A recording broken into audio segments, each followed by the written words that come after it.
primeiro assunto é uma dúvida que me assalta. O ministro Gilmar Mendes, do Supremo Tribunal Federal, notificou o senhor Rodrigo Pacheco, presidente do Senado e presidente do Congresso, para que ele dê, no prazo legal, e o prazo legal são 10 dias, explicações a respeito do porquê ainda não abriu a CPMI, que é a Comissão Parlamentar Mista de Inquérito, a respeito dos fatos de 8 de setembro, aliás, de 8 de janeiro, que foi a depredação lá nos prédios do Supremo, do Palácio do Planalto e do Congresso Nacional. Este pedido de CPMI já tem as assinaturas necessárias na Câmara e já tem as assinaturas necessárias para dar o número regimental, o quórum regimental para a abertura da CPI. E nenhum presidente, nem de Câmara, nem de Senado, pode se furtar a dar este tipo de decisão, a ter esse tipo de decisão. Porque é por isso que as assinaturas são necessárias e em número suficiente. Elas já existem. Então, não cabe, não tem poder, nem o presidente do Congresso, nem o presidente da Câmara, para sentar em cima e não dar andamento, não abrir, não instaurar a CPI. Muito bem. Esse prazo de 10 dias foi dado é para que eles expliquem, no caso o Rodrigo Pacheco, por que a CPI não foi instalada. Eu não sei se o Gilmar Mendes está querendo, a esta altura, começar a dar uma guinada, porque o governo não quer a CPI. O atual presidente, Luiz Inácio da Silva, não quer a CPI. A Gleisi Hoffmann não quer a CPI. Então não há aquela volúpia, aquela vontade de se abrir a CPI, como houve no caso em que Renan Calheiros, o Maraziz, Randolph abriram aquela CPI sobre o problema da pandemia, do Covid, etc.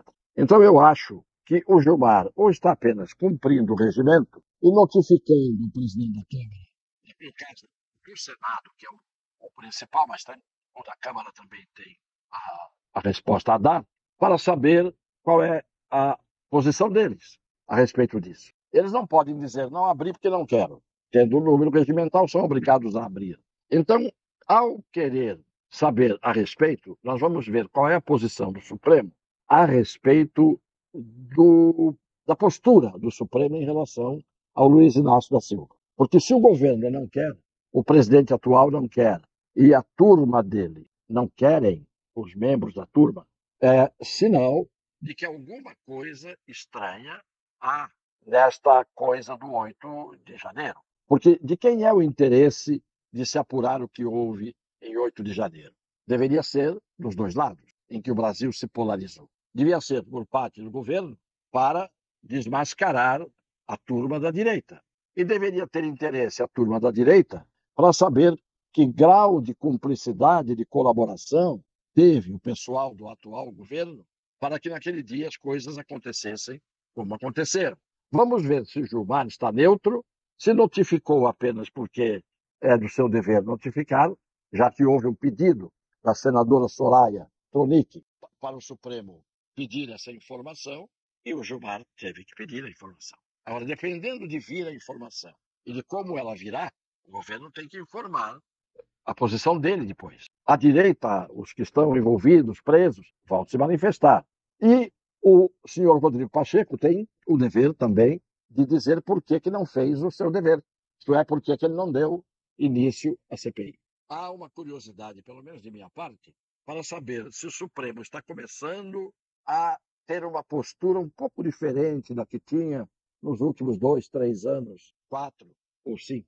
E por que eu tenho essa curiosidade? Porque o senhor Geraldo Alckmin é ainda um tucano fantasiado de PSB. Né? Nasceu no ninho tucano, cresceu no ninho tucano. Os ovos que botaram naquele ninho, que geraram o Geraldo Alckmin, eram ovos tucanos. Ele a vida inteira foi tucano, governador tucano, vice-governador tucano do Mário Covas. Então, a gente vai ver se ele é um vice-presidente da República, do PSB, braço direito ou esquerdo do senhor Luiz Inácio da Silva, ou ele é o stand-by, ou ele é o banco nesse jogo em que, durante a partida, pode ser convocado para entrar como titular. Isso que a gente vai ver agora, com base nas decisões que serão tomadas, não apenas pelo Supremo, que já obrigou aberturas de CPI, então, dependendo da resposta que venha do Congresso, pode haver uma obrigação de abrir essa CPI que o governo não quer, ou pode o senhor Gilmar Mendes se fingir de morto e aceitar a resposta, ainda que negativa, da abertura de CPI. Então não parece haver nada de novo, porque o senhor Gilmar Mendes também é originário do Ninho Tucano. Ele foi advogado-geral da União do Fernando Henrique Cardoso e foi indicado ao Supremo Tribunal Federal pelo tucano Fernando Henrique Cardoso. Então é uma curiosidade que eu tenho. Estou levantando aqui esse tema para que a gente aguarde, no prazo de 10 dias, até 10 dias, deve vir a resposta do senhor Rodrigo Pacheco. E cada um vai ter que mostrar a sua cara nesse episódio. Finalmente, eu queria trazer um tema, também bem rapidamente, sobre a conduta do governador Tarcísio, que governou até hoje, hoje já não mais, no litoral norte, onde aconteceu a tragédia que todo mundo sabe e não é preciso falar dela, mas o que ele fez, que eu acho que é importante. Além de tomar todas as providências que tomou, de ter convocado todos os setores de atividade pertinentes num caso de tragédia, o que ele fez? Muitos desalojados, muitos desabrigados. Ele simplesmente convocou a classe hoteleira da região, principalmente de São Sebastião, e disse o seguinte: olha, não está vindo gente para cá, com o receio de novas chuvas, com a tragédia que aconteceu, com o estado ainda de calamidade que nós temos, e as novas chuvas estão sendo anunciadas. Muito bem. O que ele fez? Chamou a classe hoteleira e disse: olha, vocês não vão ter clientela praticamente nenhuma. Então, vocês não iam receber pelos hóspedes que não existirão, na grande maioria. Tem muita gente desabrigada. Vamos fazer um negócio. Vocês abram as vagas de pensões, pousadas e hotéis para os desabrigados. Fazemos um convênio com o governo do Estado.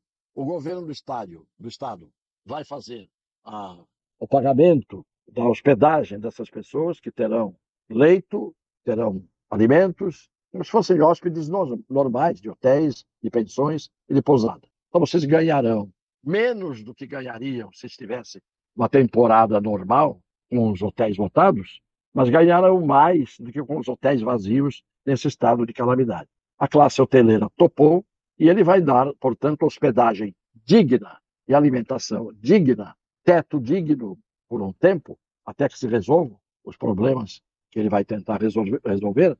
E eu acho que foi uma ideia, além de muito inteligente, de alguém que se revela ter ânimo de estadista, ter perfil de estadista, ter competência, ter assessoria, e isso são pontos que ele ganha neste deserto que é hoje a política brasileira, em se falando de estadistas. Porque a gente tem são cabidistas, são oportunistas, para não ficar estendendo os adjetivos negativos que a gente tem para essa turma toda que anda por aí. Inclusive, principalmente, esses do Congresso Nacional, que, quando a CPI interessa, dependendo de quem e a quem ela interessa, eles mandam abrir. E quando não interessa, eles fingem que a CPI não foi pedida. Vamos ver agora o que vai dar.